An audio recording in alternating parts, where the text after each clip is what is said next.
beses na. Ikaw, may naramdaman ka? Uy, kami din kanina ni Jet. Grabe, meron din may naamoy din kami amoy amoy kandila.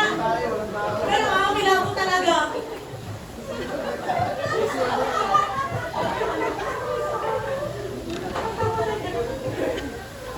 Ano kaya guys, i-try natin siya ipagdasal. Baka sakaling...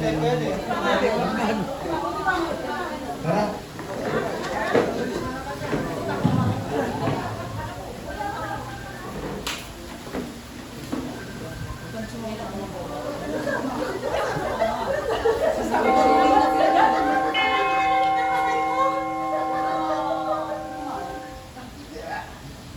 Prayer against evil spirits and powers. In the name of the Father, and of the Son, and of the Holy Spirit. Amen. In his name, and by the power of his cross and blood, I ask Jesus to bind any evil spirits, forces, and powers of the earth, air, fire, or water, of the netherworld, and the satanic forces of nature.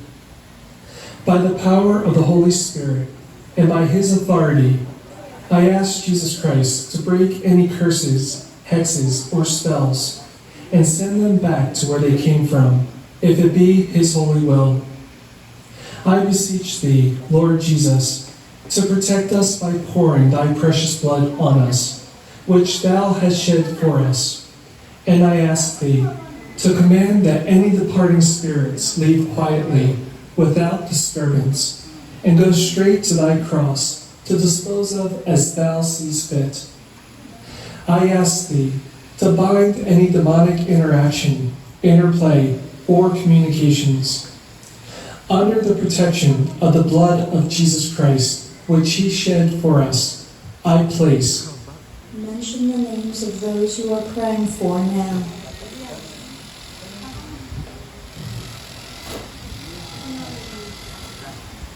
Na kung sino ka man na nagpaparamdam sa amin, sana ay manahimik ka na at lagi ka po namin ipagdarasal.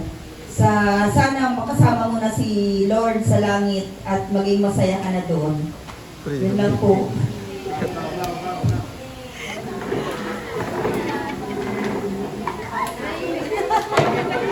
Nanahimik na yung multo. Nanahimik ang multo. Ayan, palakpakan natin ang